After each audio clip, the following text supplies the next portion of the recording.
Hai Sobat Teral Chess, terima kasih sudah klik video ini dan kita akan membahas partai dari final winner bracket antara Magnus Carlsen melawan Denis Lazovic. Magnus Carlsen berhadapan dengan bocah ajaib berusia 17 tahun dari Belarusia yang menyingkirkan banyak pecatur top, sebut saja nama Hikaru Nakamura. Kemudian Maxim Vachier-Lagrave jadi korban dari ketajaman permainan Denis Lazovic. Teman-teman, siapa yang menang di game ini akan langsung auto lolos ke Grand Final dari turnamen Champion Chess Tour Chessable Master. Dan nanti mereka akan menunggu dari loser bracket ya. Jadi ada dua upper bracket dan loser bracket. Nah, jadi nanti yang menang akan menunggu langsung di Grand Final. Teman-teman, ini adalah game pertama dari pertarungan mereka tadi malam. Dan sebelum itu, jangan lupa klik tombol like-nya dulu. Jangan lupa di-share dan jangan lupa untuk di-subscribe. Guys, Magnus Carlsen. Jarang sekali ya, kita udah lama nggak ngeliat Magnus Carlsen memulai dengan pembukaan Inggris dengan jalan pion C2, C4. Dijawab Denis Lazovic dengan kuda F6, putih kuda C3 dan hitam E5. Kemudian putih mainkan langkah D3, hitam D5. Putih pukul pion D5, hitam kuda pukul pion dan kemudian putih mainkan langkah G3. Hitam menjawab dengan langkah kuda C6, putih gajah G2 bermain dengan gajah Fianchetto atau Fianchetto mengancam kuda di petak D5. Denis menjawab dengan langkah gajah ke petak E6. Kemudian Magnus Carlsen kuda F3, Denis kemudian gajah E7. Carlsen mainkan langkah rokade pendek dan hitam mainkan langkah rokade pendek juga. Apa sih keuntungan kita kalau memilih pembukaan Inggris ini ya teman-teman? Atau gimana sih cara nyerangnya? Ya pembukaan ini ya harus bisa dimainkan dengan cara kreativitas ya. Kreativitas itu artinya kalian nggak bisa menang cepat dengan pembukaan ini ya. Kalau lawan kalian tahu teorinya ya kalian harus bermain dengan sangat kreatif. Bagaimana kalian bisa memindahkan perwira-perwira kalian untuk melakukan serangan seperti di game ini nih. Oh ya, aku belum bilang ya format dari pertandingannya 4 kali permainan, yaitu dengan format waktu 10 menit, bonus waktu tiap langkahnya 2 detik. Secara daring teman-teman. Putih lanjutkan dengan gajah D2, kemudian hitam menteri D7, ya menghubungkan kedua benteng. Selain itu, bisa juga memiliki ide nanti melakukan pertukaran kuda atau biasanya kuda disimpan di petak B6 dan gajah akan ditukar di petak H3. Nah, bagaimana putih menyerang? Biasanya akan menyiapkan benteng ke petak C1, kemudian menteri ke petak A4, atau kuda E4, kemudian manuver kuda ke petak C5. Nah, itu adalah pattern dalam pembukaan Inggris ini. Masuk langkah ke-10 dengan langkah menteri D7 ini, ya.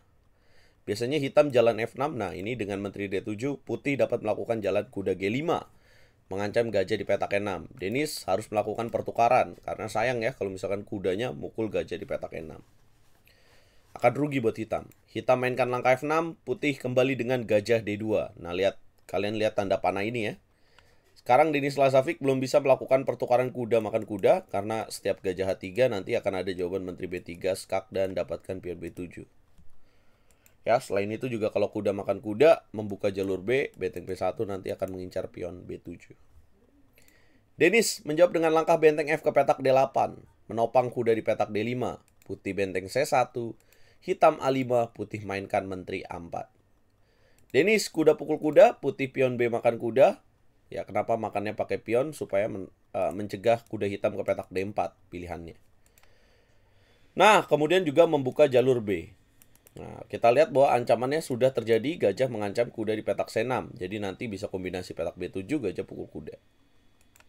Ya, tapi jelas saja hitam nggak mau dong. Denis menjawab dengan langkah gajah D5, teoritis. Putih menolak pertukaran, lemah lah kalau dimakan. Bahaya banget. Kemudian hitam kuda E7, putih pukul menteri, hitam pukul pakai benteng. Kemudian putih C4, hitam gajah C6. Menuju endgame. Langkah ke-19, putih gajah H3. Hitam mundur benteng ke petak D8, putih gajah C3. Hitam raja F7, putih mainkan benteng B1, hitam B6. Nah, gimana cara putih untuk bisa menang? Kalau potensi untuk membongkarnya sih gimana putih menunggu momen untuk membongkar ini ya lewat C5 gini karena udah ada B6 gitu. Tapi selalu ada jawaban kuda D5. Nah, itulah yang ditunggu.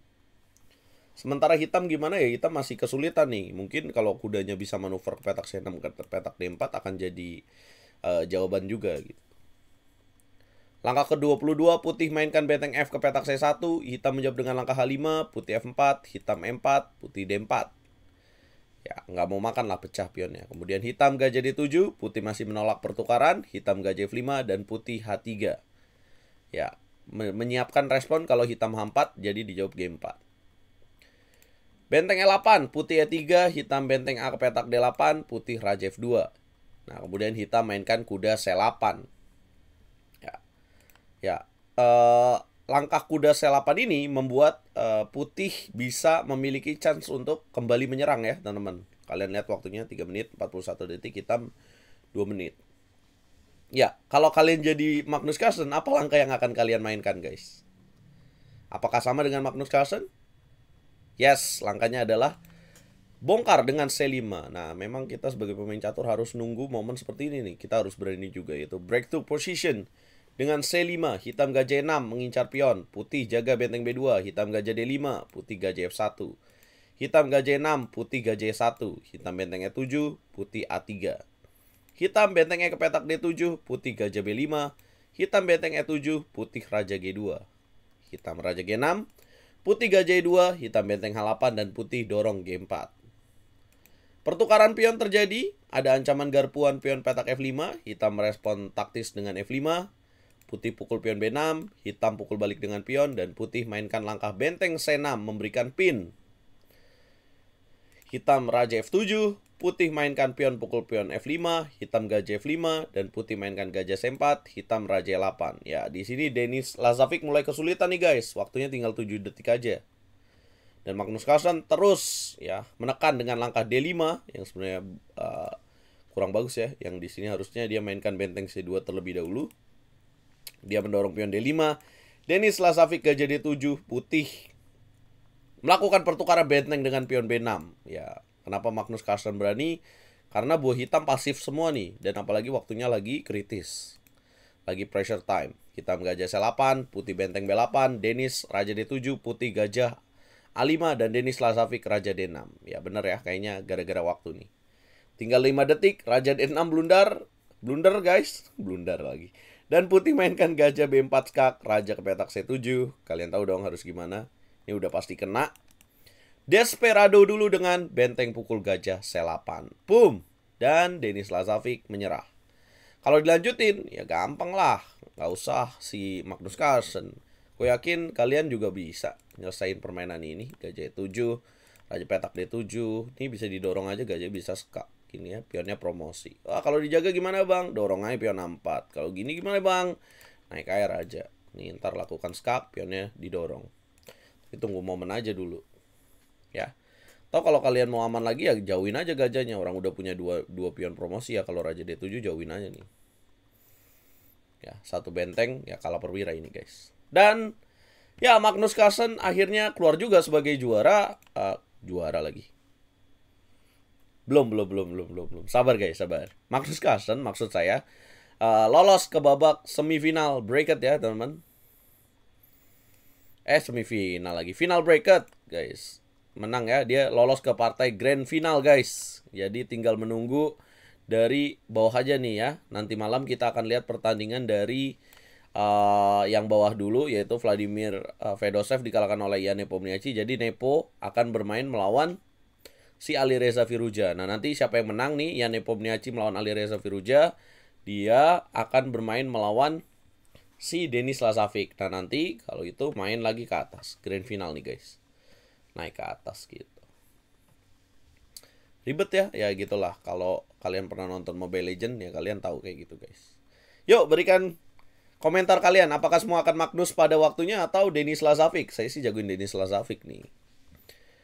Mungkin dia akan epic comeback nanti di grand final. Tapi sikat dulu lah nih, ya Nepo atau Alireza. Guys, jangan lupa bantu video ini berkembang dengan cara like, share, komen, dan subscribe. Kita nanti malam nonton lagi ya guys.